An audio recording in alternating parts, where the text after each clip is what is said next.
I have been harassed.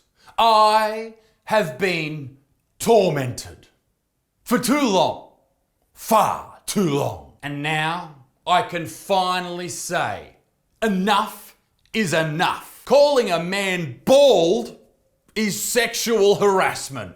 A UK tribunal panel has ruled. Finally, we have justice in the world, ladies and gentlemen. Forget saving the Amazon and carbon footprints and all that shit. Finally, we're looking after blokes who are bald, going bald, probably gonna go bald, all the chrome domes out there. Let's rejoice together because finally, attacking men for being bald is now being called what it is.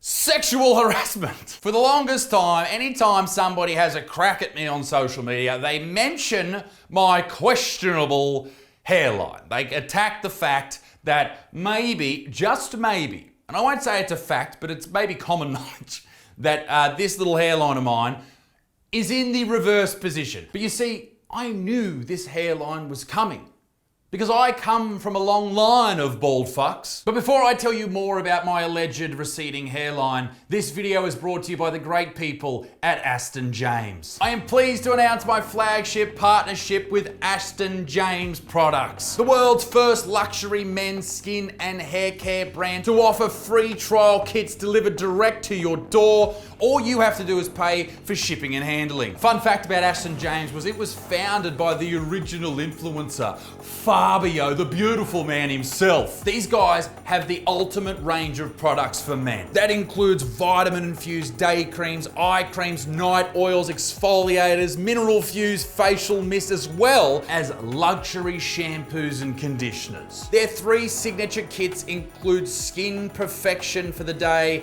Night Performance for the night, and the hair and body clip, which you can use around the clock. These premium luxury men's skin and hair products are certified organic, cruelty-free, ethically sourced and sustainably packaged. If that's not enough, they will donate $1 from every kit sold straight to the Black Dog Institute in support of men's mental health. These kits are usually just for Australian viewers, but for today, they are available worldwide. Fabio himself has announced he's giving away $1 million worth of these kits. But there's a limit to 3 kits per customer, so you behave. As if that's not enough, you will also go into the draw to win a $500,000 Aston Martin DB11 for the weekend. Look at that absolute dream. Kits are limited, so get in fast. Ladies and gentlemen, yes, I mean ladies, because you gotta get it for your man. Get in fast, all right? The link is down below. Go and grab them and support those who support us. Now, back to this very serious video. The story begins a long, long time ago with my great bald grandfather. The year was 1795 and Sir Dick Stinker Butterfield was born in Scotland. He was well known for his hilarious wit and hatred of people who only ate vegetables. Oh, and penny farthing riders. But something happened in his late 20s, you see.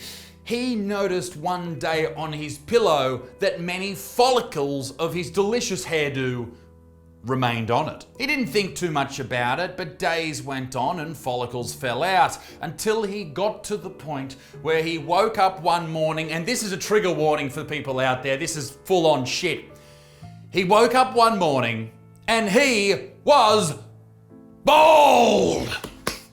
It was a sad day because millions upon millions of Scottish women who flicked the bean to Sir Dick Stinks Butterfield every single day were left without an icon, without a sex icon. They used to love him, they used to flash their fannies at him, and now they just scoured in disgust. The people laughed at him.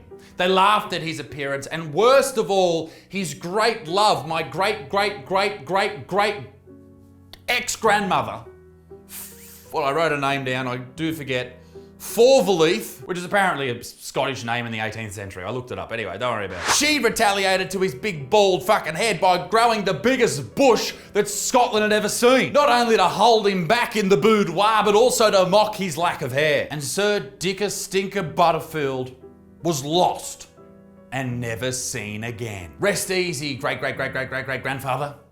rest easy. In all honesty, losing your hair is something that happens to most men at some point. In fact, 50% of men experience it by age 50 and 70% as they get into their 60s and 70s. So it's coming for most of you. I'm just ahead of the curve. Fucking how good am I? But finally in the UK, they're putting a stop to this tomfoolery and demanding that people stop picking on bald blokes, even though they look real funny and some people just don't have a head for being bald. A tribunal has found that commenting on a man's baldness is like discussing the size of a woman's breasts. I absolutely agree. If I walk up to a man and say, hey mate, geez, you're going a bit bald there, geez, you're getting bald there, or you're in my comment section saying, oh Butterfield, you're a bit bald today, you're going more bald, is exactly the same as me walking up to a lady on the street saying to her, hello madam, my God, your tits are fucking huge. Baldness was inherently related to sex because men were far more likely to lose their hair than women, said the panel, itself made up of 3 follically challenged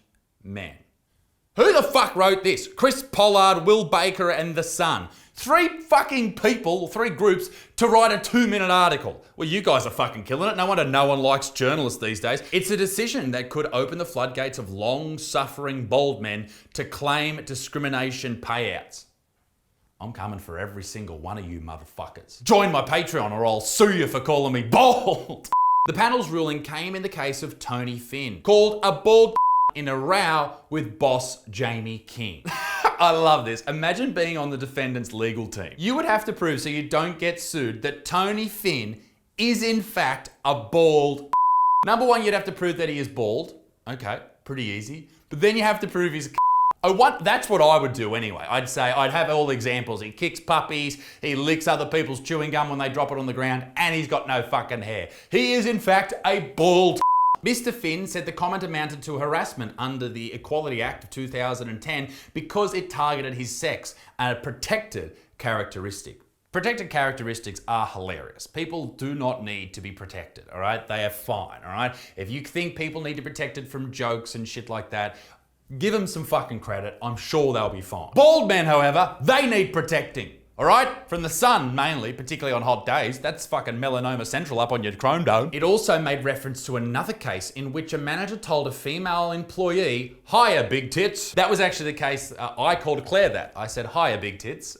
Isn't that right, Dixon? That's actually not true. I said, hiya, big old milkers. How you gonna do it? Mr. Finn won his case for unfair dismissal and sexual harassment compensation will be decided later. Mate, I tell you what, this is a landmark case when it comes to the old baldies. But it needs to happen because bald men have it tough.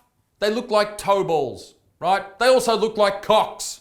They also look like turtles. It's a tough fucking life. So I'll tell you what I'm gonna do. I finally decided to do this. I should have done it a long time ago. I am going to normalize bald men, the same way that ladies normalize fucking free bleeding and all that shit. I'm gonna normalize bald men with a motivational speech. Are you ready? Bald men, start rubbing your heads and get your scrotes out. We're going deep into this shit.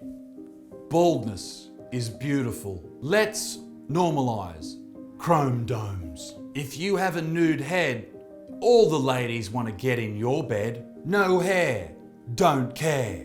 All bald men are beautiful. From Carl Barron to The Rock to Bruce Willis, all bald men are fucking fantastic. Bald men are brave. Bald men are powerful. Bald men are sexy. Bald men are empowered. Bald men are the future. In saying that, if anyone calls me bald, I will sue you for bigotry and racism.